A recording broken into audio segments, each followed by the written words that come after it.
Morning, guys. Mark Ferrasci, Protect Dog Training and NoName. I really got to get a name for him. NoName.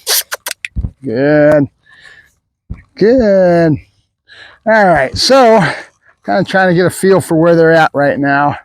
NoName is developing a little slower than the female.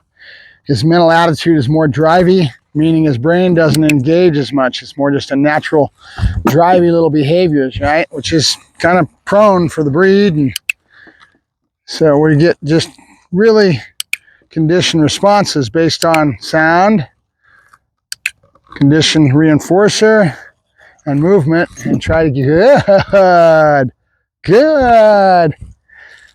good boy. NoName. Good boy. Good. Go name. Yep. Good boy. Good. Yay. Good boy. Good. Notice where we were at 3 or 4 days ago, where he wasn't holding the down, and now he's holding the down. So that's what we do. Now we can go into our explosion release and start teaching him that. I keep wanting to scream to the phone. I'm right here on this mic. I got to learn not to scream. Sorry about that, guys. Good dog. Yep. Right away and phase into my old habits of trying to reach that mic on the phone. Good. And I don't need to, huh, babies? Hup. Good. Good. All right, so now I've got him holding on the down. Good. So I'm going to try to reaffirm that duration marker. Good. Time level that's a little short. Good. Giving him the chance to understand how to win. And we'll start stretching our time level once we get the thought conveyed to him. Good. Good. Good. I love to see the difference in the maturity as far as the brain turning on. The light goes on when the light comes on and when they go through their development. You know, you saw it with a female a lot quicker than him. Good. And now he's settling down. He's good. NoName? Nope. Nope.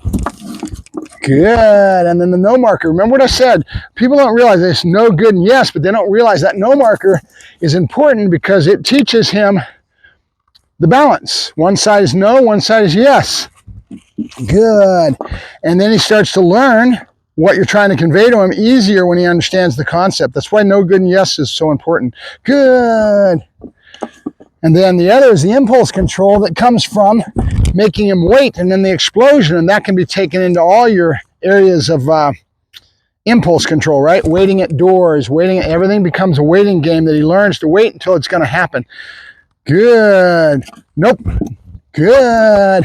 See, that time level, I've got to be consistent. Good. So that he keeps up. Then I stretch it as he understands the concept. Good. NoName? Yep. Good boy. Good. Yay. Good boy. So then I'll try to get him to understand that explosion is coming, and you just time it with your the same thing with your duration marker. There's a time level there, right? And then you take that same time level and then you go into explosion versus the other. And that creates that coiled spring that we're talking about, where he knows anticipatory want. He knows it's coming. The first concept we're trying to teach him is to wait, because that's going to go into impulse control and a bunch of other things. Good. NoName? Nope. Good. Let's do some spinning. There he goes. Now he's starting. He's where the bitch was a couple days ago. His brain is starting to work. He did wear himself out last night. He's a little tired, a little more or less of a drivey state because he cried all night long, screamed, yelled. I had to just deal with it and not correct him, because at this age, if I come on too strong, it's going to affect the dog. So I just let him scream. And then I'm learning his character. You know what it was? He likes his clean paper inside of his crate. I changed that paper, and if it's clean, he likes it. He gets in there and burrows around it. Yep. But last night, I guess he went and did a dookie, which is very rare for him. He usually both of them are very clean, as long as you have a chance to go, oh, look at that. Oh, good dog. I love it. The brain's starting to turn on. See it? He was where the bitch was a couple days ago.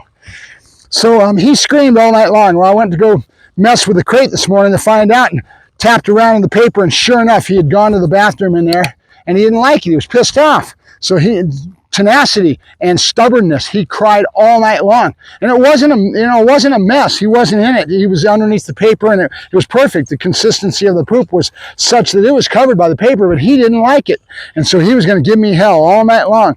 So respect your dog. You know, I mean, respect the fact that, you know, this is his character. He likes to be clean. So when he starts screaming and yelling, somebody would come out and start correcting him for that and getting upset, and that's going to affect your dog. right? So I knew something was up, and I'm looking for these other reasons. And sure enough, I found it, which tells me the character of the dog, which tells me, up, put him into another crate and clean that crate, put him back in there, and he'll shut up, and there'll be a quiet night for the rest of the night. You got to be smart enough to read through the reasons. Now here he is doing this. He doesn't care about the food. He's more into, you're going to be a good one, buddy. You're going to be a good one. Yes, you are. You little shit. All right, hup, hup, hup. All right, so the answer is really not there. I can't yank it out of his mouth. I don't want to affect his bite and make it a displeasure, but I got to stop him at some time. So I'm going to do the food, go back into routine. Yep, good, good. And keep his brain from going to that. Nope, good, good. Nope, good. See it? Nope. Good. Now the female's really smart and intelligent with my sound patterns. I can give her a and she right away stops biting on the ground. I'm really developing that in her lexicon as far as sound that I'm using for negative markers and positive markers. And that's most of what this is all about. You tell the dog to go potty, you go potty, good, you listen to your voice tone. Good dog, you go potty, good dog, good dog, yay! And they get used to that pattern of my voice tone. So that's just my style, okay?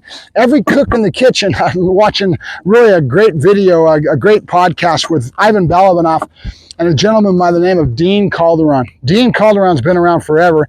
I got the chance to meet him at a seminar one time where he came to a club and he was giving the club a lot of instruction. I was lucky enough to be there at Nellie Rasco's club way back a few years ago. So we did some tracking. I got a video on Facebook with it, but it was really cool to meet the man, because you hear so much about these guys that are heroes in the past, right? Well, him and Ivan get into conversation, and we're going into storytelling, because I guess everybody knows that Dean goes so far back, and he loves to talk about the history and the characters that are in the sport. And a lot of the names I knew. Most of them I never met, but I knew the names because I followed all the magazines, Dog Sports Magazine and the Schützen USA, and really kind of, and then other people that were friends of mine that were heavy into the sports, that they would come back and they would talk about their experiences with certain people. And Dean was always one of these people that's always there because he gave a lot of seminars and passed on his knowledge over the years. Nope.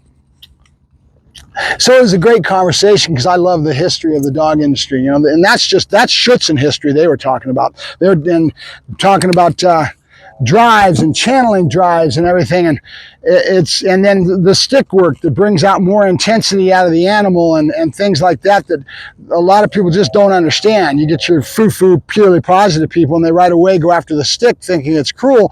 But in reality, you're bringing out frustration and other emotions out of a dog that are innate. And that's the one thing about Schützen that's better than any other sport, is that the challenge of being able to do a 3-leg part in Schützen, tracking, obedience, and bite work. But when they talk about channeling drives, it's about taking the dog's mind from one spot to another and then bringing intensity. So you're going from play to prey. When you're doing that, yep, that's prey, right? The dog is chasing.